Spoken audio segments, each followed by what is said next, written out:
Saudara, terima kasih Anda masih bersama kami dalam Kompas Aceh.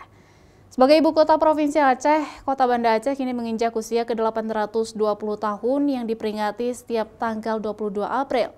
Kota tua yang terus tumbuh ini tak hanya menyimpan jejak sejarah panjang, tapi juga menawarkan pesona sebagai salah satu kota Islam tertua di Asia Tenggara. Layak menjadi destinasi wisata sejarah dan budaya yang terus berkembang. Saudara, saat ini kita sedang berada di Gampong Pande. Dulunya ini merupakan sebuah kawasan pusat pemerintahan Kesultanan Aceh Darussalam. Dari sebuah negara kini menjadi sebuah desa. Saya antarkan Anda untuk dapat melihat perkembangan Banda Aceh sebagai salah satu kota pusaka yang ada di Nusantara. Ini adalah Gampong Pande yang menjadi cikal bakal berdirinya Kerajaan Aceh Darussalam. Hal ini dibuktikan dengan adanya makam-makam tua yang diduga dari keluarga kesultanan. Tak hanya batu nisan, penemuan koin emas juga menjadi bukti pedagang asing pernah datang ke Aceh untuk membeli rempah-rempah. Kala itu, koin emas maupun perak menjadi mata uang yang dipakai sebagai alat perdagangan. Dari sejumlah informasi, Gampong Pande yang awalnya sebagai pusat pemerintahan Kesultanan Aceh Darussalam, kini hanya menjadi sebuah desa yang berada di dalam kawasan kota Banda Aceh. Pada tahun 1205 Masehi, Sultan Johan Shah mendirikan pusat pemerintahan yang kini diperingati pada 22 April setiap tahunnya sebagai hari lahirnya kota Banda Aceh. Gampong Pande ini dulunya pusat pemerintahan Kesultanan Aceh Darussalam sebagai wilayah strategis untuk mengendalikan politik, militer, dan spiritual kerajaan, serta tempat berkumpulnya ulama, cendekiawan, dan pandai besi. Namun bencana gempa dan tsunami yang melanda Aceh pada 20 tahun silam tak hanya merenggut nyawa manusia dan merusak bangunan rumah warga, tapi juga berdampak pada batu nisan sebagai peninggalan sejarah. Tak sedikit tinggalan sejarah yang hilang saat tsunami menghantam.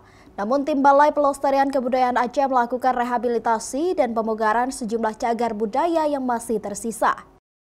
Baik, saat ini kita sedang bersama Bapak Petrusdi selaku Kepala Balai Pelestarian Kebudayaan Wilayah 1 Aceh. Baik Bapak, saat ini saya ingin bertanya bagaimana kira-kira seberapa banyak hilangnya situs sejarah yang diakibatkan dari bencana alam tsunami berdasarkan dari data BPK sendiri Bapak. Iya, Tia.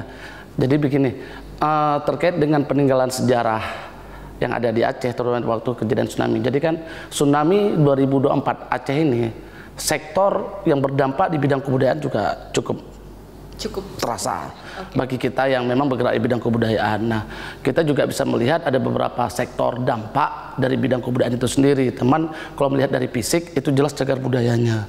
Nah, waktu tsunami itu sendiri juga cagar budaya kita kan seperti makam-makam, nisan, bangunan bersejarah, dan ini juga terkena dampak dari gelombang tsunami ini, sehingga harus dilakukan beberapa upaya terkait dengan pemugaran. Pengamat tata kota, akademisi, Fakultas Teknik Sipil Universitas Syah Kuala Banda Aceh, Profesor Azmeri, mengungkapkan kota Banda Aceh terus berbenah menjadi kota berkembang dan masyarakat yang semakin heterogen. Pembangunan terus berkembang namun tetap memperhatikan pembangunan infrastruktur yang mendukung segala sektor. Ada yang disebut dengan Bill Code, jadi kode-kode bangunan yang memang harus dipatuhi. Itu sebenarnya sudah mulai dibicarakan di hasil-hasil penelitian dosen-dosen struktur, itu sudah disonding ke pemerintah. Nah, sekarang tinggal bagaimana implementasi dari bangunan-bangunan yang tahan bencana, yang meminimalkan risiko itu diimplementasikan oleh pemerintah.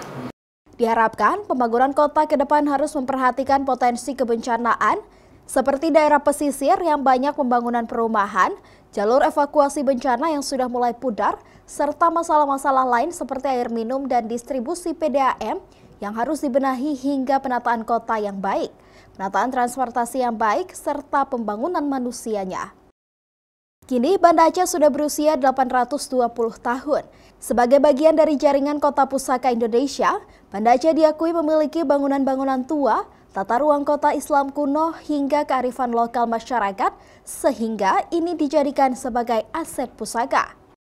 Di masa kepemimpinan Iliza, dirinya berkomitmen untuk merawat dan melestarikan peninggalan sejarah, salah satunya dengan memasukkan program seniman dan budaya masuk sekolah.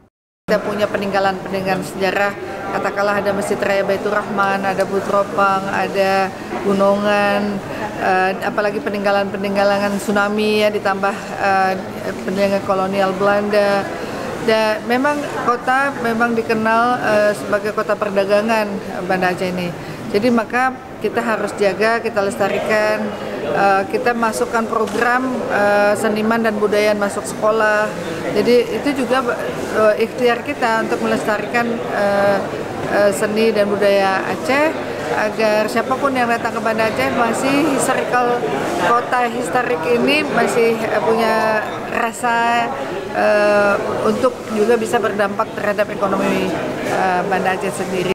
Banyak istilah atau penyebutan bagi kota Banda Aceh, salah satunya sebagai kota tua dengan berbagai sumber peninggalan sejarahnya.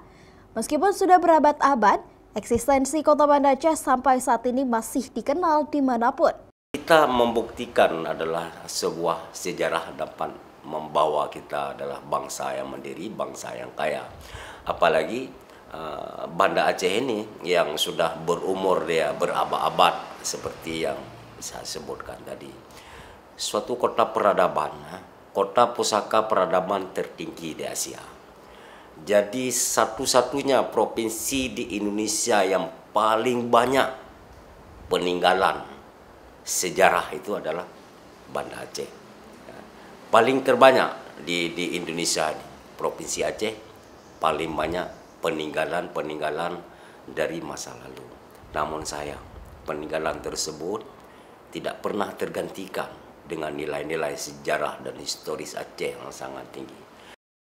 Selain Kampung Pande, banyak tempat seperti Masjid Raya Baitur Rahman, Taman Sari, Pendopo Gubernur hingga Kampung Pande merupakan wilayah inti kerajaan sebelum Banda Aceh dikenal seperti saat ini. Pada masa Sultan Iskandar Muda, Banda Aceh menjadi pusat perdagangan maritim komoditas lada. Pada masa agresi Belanda kedua, pasukan Aceh dievakuasi dari Banda Aceh. Belanda kemudian mengubah nama Banda Aceh menjadi Kutar Raja. Saat ini, Banda Aceh telah memperlihatkan wajah baru. Pembangunan terus tumbuh, akan tetapi masih menyisakan sejumlah cagar budaya yang masih bisa dinikmati. Di usia ke-820, Banda Aceh dituntut untuk semakin maju dan modern, namun tanpa melupakan jati diri dan sejarahnya sebagai kota peradaban Islam terbesar di masanya. Saudara, tower air peninggalan Belanda yang berada di belakang saya saat ini merupakan bukti kekayaan sejarah yang ada di kota pusaka. Di tengah pesatnya perkembangan dan juga pembangunan yang ada di kota, Banda Aceh masih memberikan ruang untuk bangunan-bangunan tua yang masih bisa kita lihat hingga saat ini. Tak ada salahnya jika ingin berwisata sejarah ke kota pusaka, maka kunjungilah kota Banda Aceh.